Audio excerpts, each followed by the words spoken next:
एक कदम ईश्वर की ओर। स्थिति प्रकरण 45वां सर्ग। मन का कार्य कभी सच्चा नहीं होता, कारण कि मनोरथ आदि में ऐसा देखा गया है। इसीलिए मनोमय होने के कारण जगत असत है, सत ही सत है। यह वर्णन श्री वशिष्ठ जी ने कहा, यह जगत स्थित होता हुआ कुछ भी स्थित नहीं है, क्योंकि मन का विलास मात्र यह संपूर्णतया प्रतिभास मात्र ही स्थित है। प्रतिभास से अतिरिक्त यह शून्य ही है। इस परिच्छिन्न ब्रह्मांड से प्रतिभास रूप देश और काल व्याप्त नहीं है, क्योंकि अतीत भावी बाहर स्थित अनेक ब्रह्मांड कोटियां का जैसे धूप में परमाणु घूमते हैं, वैसे ही प्रतिभास के अंदर भ्रमण दिखाई देता है। और तो और जो आकाश परम महत्व रूप से प्रसिद्ध है, उससे भी वे व्याप्त नहीं है, क्योंकि जायानाकाशात् ऐसी श्रुति है। जिस देश और काल में केवल संकल्प स्वरूप स्वप्न में देखे गए नगर के तुल्य यह जगत चित्त में भासित होता है, वहीं पर उसका अधिष्ठान रूप चैतन्य है। जगत से शून्य केवल आकाश ही स्थित है। रंगों से रचा गया फिर भी भित्ति रहित, देखा गया फिर भी असन्मय, नहीं रचा गया फिर भी रचा हुआ सा यह आकाश में अद्भुत चित्र है। सब देहादि तीनों भुवन मन से ही कल्पित है। जैसे देखने में चक्षु कारण है, वैसे ही इनके स्मरण में मन ही कारण है। आभास रूप यह जगत घट पट गर्त के भ्रमों से आवर्तित होता है, दीवार आदि सद्रूप से पृथक नहीं है। जैसे रेशम का कीड़ा अपने कोश की स्वयं रचना करता है, वैसे ही मन ने अपने निवास के लिए इस शरीर की कल्पना की है। वह वस्तु नहीं है जिस अर्थ शून्य संकल्प रूप वस्तु की मन रचना नहीं करता। ऐसी दुर्गम दुष्कर वस्तु भी नहीं है जिसे मन प्राप्त नहीं करता। जिन शक्तियों से मन रूपी गुहाएं अंदर प्राप्त नहीं होती, वे शक्तियां सर्वशक्तिशाली जगदीश्वर में भी कोई हो सकती हैं। हे महाबाहो, सर्वशक्ति विभू के रहते सब पदार्थों की सत्ता और असत्ता सदा ही हो सकती है। भाव यह कि सत्ता और असत्ता कदाचित यानी कभी होने वाली नहीं है, किंतु सनातन है। उनकी परस्पर आविर्भाव द्वारा पारापारी से आवेश कल्पना ही अचिंत्य माया शक्ति द्वारा की जाती है। मन ने अपने से उत्पन्न हुआ शरीर भावना से प्राप्त किया है, इस बात को आप देखिए। इसीलिए हे श्री रामचंद्र जी, उस मन की कल्पना को ज्ञानियों ने सर्वशक्ति संपन्न बताया है। जगत में विचित्र पदार्थ शक्तियां भी सर्वशक्ति मन की कल्पना से ही है, यह भाव है। देवता असुर मनुष्य आदि सब अपने अपने संकल्प से ही किए गए हैं। अपने संकल्प की निवृत्ति होने पर तैल रहित दीप के समान वे शांत हो जाते हैं। हे महामते, इस संपूर्ण जगत को आकाश तुल्य अपनी कल्पना मात्र से विकसित उत्पन्न हुए दीर्घ स्वप्न के तुल्य आप देखिए। हे सुमते, इस जगत में कभी भी कुछ परमार्थ दृष्टि से न उत्पन्न होता है और न मरता है। मिथ्या दृष्टि से तो सब कुछ होता है। जो वस्तु कभी भी न कुछ वृद्धि को ही प्राप्त होती है और न ह्रास को प्राप्त होती है, उसमें खंडन से यानी काटने से क्या अपव्यय होगा, और उसका खंडन ही क्या है।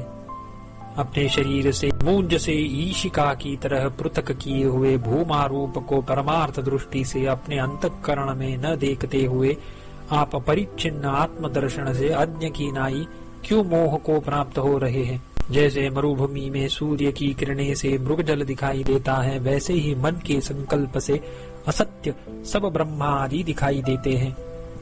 मनोरथ की नाई तथा दो चंद्रमाओं के विभ्रम के तुल्य मिथ्या ज्ञान से पूर्ण ये सब दृश्याकार राशियां जगत में उत्पन्न हुई हैं। जैसे नौका से यात्रा कर रहे लोगों की मिथ्या ही स्थानों में चलन प्रतीति होती है, वैसे ही दृश्य आकारों की परंपरा नित्य असत्य ही उदित हुई है।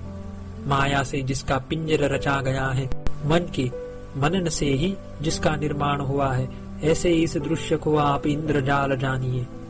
यह सत्य नहीं है, फिर भी सत्य के समान स्थित है। यह संपूर्ण जगत ब्रह्म ही है। इसीलिए भेद का प्रसंग किस प्रमाण से, किसके प्रकार का, कौन और कहाँ हो सकता है। यह पर्वत है, यह स्थानु है, और यह उनके अंतरालवर्ती आडंबरों का विलास है। ये सब मन की भावना की दृढ़ता से असत होते हुए भी सत से प्रतीत होते हैं। विचारहीन पुरुष की काम तृष्णा मनन रूप यह जगत स्वर्ग नरक, तिर्यक आदि योनियों में पतन का आरंभक है। इसीलिए हे श्री रामचंद्र जी, आप विवेक से जगत का त्याग करके निष्प्रपंच आत्मा की भावना कीजिए। जैसे बड़े बड़े आरंभों से पूर्ण स्वप्न भ्रम ही है, वास्तविक नहीं है, वैसे ही चित्त द्वारा उत्पादित इस जगत को भी आप दीर्घ स्वप्न समझिए। दृश्यमान अवस्था वाला बहुत विस्तीर्ण अतएव रमणीय सा वस्तुतः तुच्छ आशा रूपी सर्पों का बील रूप इस संसार आडंबर का त्याग कीजिए। यह असत है, यह जानकर इससे प्रेम न कीजिए। विद्वान पुरुष यह मृगजल है, यह जानकर उसके पीछे नहीं दौड़ते। जो मूढ़ पुरुष अपने संकल्प से स्वरूप युक्त हुई मनोरथमयी राजलक्ष्मी के तुल्य इस जगत का अनुसरण करता है, वह एकमात्र दुख का ही पात्र होता है। यदि वस्तु न हो तो ये लोग भले ही अवस्तु का अनुसरण करें, किंतु जो वस्तु का परित्याग कर अवस्तु का अनुगमन करता है, वह पुरुषार्थ से च्युत हो जाता है। जैसे रस्सी में सर्प का भय मन का व्यामोह ही है, वैसे ही यह भी मन का व्यामोह ही है। एकमात्र भावनाओं की विचित्रता से यह जगत चिरकाल तक प्राप्त होता है। जल के भीतर चंद्र प्रतिबिंब के तुल्य क्षणभंगुर मिथ्या उदित हुए पदार्थों से इस लोक में बालक ही ठग जा सकता है। आपके तुल्य तत्वज्ञानी पुरुष नहीं ठगा जा सकता है।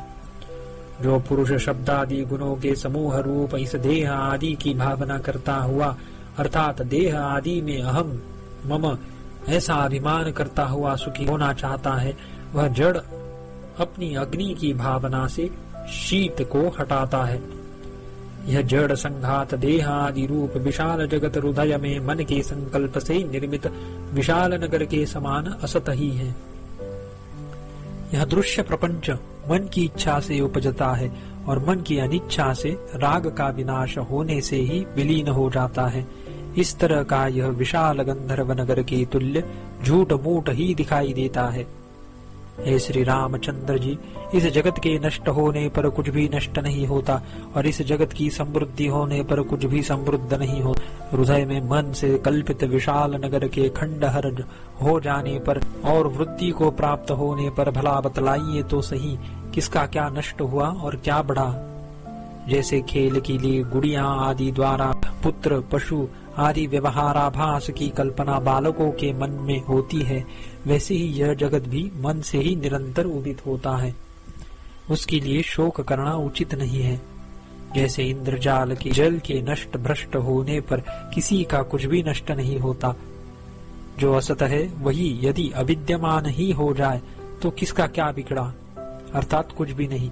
इसीलिए संसार में हर्ष और शोक का विषय कुछ भी नहीं है। जो अत्यंत असत ही है, इसीलिए उसका नाश ही क्या होगा। जब नाश नहीं है तब है महामते दुख का कौन अवसर है। अथवा जो अत्यंत सत ही है, उसका क्या नाश होता है। यह सब जगत एकमात्र ब्रह्म ही है, तो सुख और दुख किसके कारण उदित हो, अर्थात वे उदित है ही नहीं। जो अत्यंत असत है उसकी वृद्धि कैसी। वृद्धि का अभाव होने पर तो हे महाबुद्धि श्री रामचंद्र जी, हर्ष का कौन अवसर है। सर्वत्र सत्यभूत एकमात्र प्रपंचकारी इस संसार में क्या उपादेय है, जिसे विद्वान पुरुष चाहे। सर्वत्र सत्य रूप ब्रह्मत्वमय त्रिभुवन में कौन पदार्थ है यह, जिसका विद्वान लोग त्याग करे।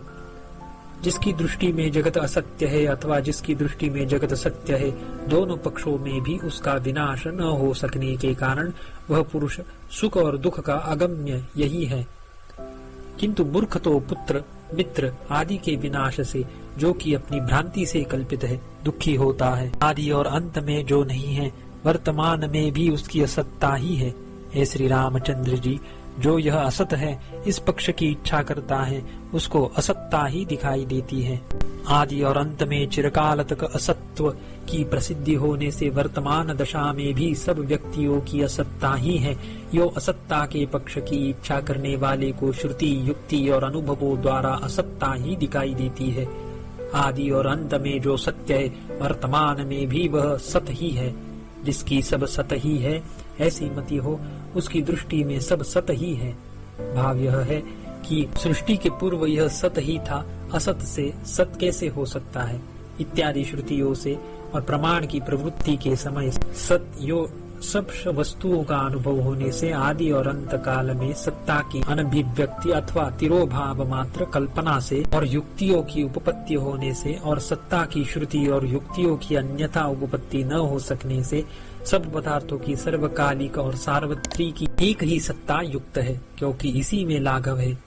यो सत्ता की एकता के सिद्ध होने पर आदि और अंत में कारणभूत ब्रह्म की सत्ता से ही सबके सत्य होने से वर्तमान काल में भी वह सत्य ही है।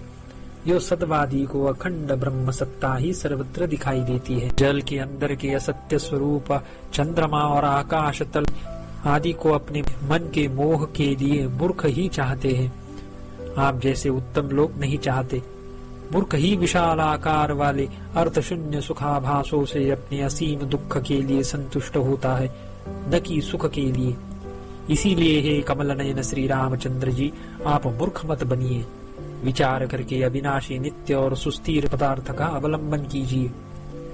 माया से मूढ़ हुए लोगों द्वारा आत्म रूप से कल्पित अहंकार के सहित यह सब जगत असत ही है। यो श्रुति, गुरु, युक्ति और अपने अनुभव से निश्चय करके पुत्र, मित्र, धन आदि का विनाश होने पर आपको शोक नहीं हो और राग भी न हो। शोक, राग आदि के निराश द्वारा एकात्म दर्शन में प्रपंच असत है, यह पक्ष उपयोगी होता है। इस प्रकार अन्यार्थ असद्वाद के प्रस्ताव से जगत निस्तत्व ही है, ऐसा आपको नहीं समझना चाहिए।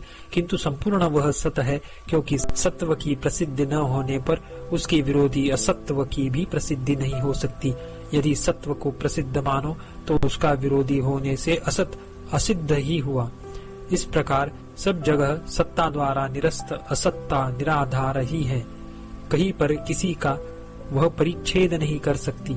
इसीलिए एकमात्र अपरिच्छिन्न सत्व की सिद्धि होने पर घट, पट आदि परिच्छेदक आकारों के पृथक रूप से शेष न रहने के कारण शोधित चिन्मात्रैक रस प्रत्यगात्मा से युक्त सत ही मैं हूँ, यह विचार कर अपने आत्मा में स्थित आपको पुनः पुनः सांसारिक जन्म मरण आदि विषाद की प्राप्ति न हो। श्री वाल्मीकि जी ने कहा, मुनि के ऐसा कहने पर दिन बीत गया, सूर्य अस्ताचल को चले गए। सभा मुनि जी को नमस्कार करके सायंकाल की संध्या विधि के लिए स्नानार्थ चली गई। दूसरे दिन रात बीतने पर सूर्योदय के साथ साथ फिर सभा लग गई। 45वां सर्ग समाप्त।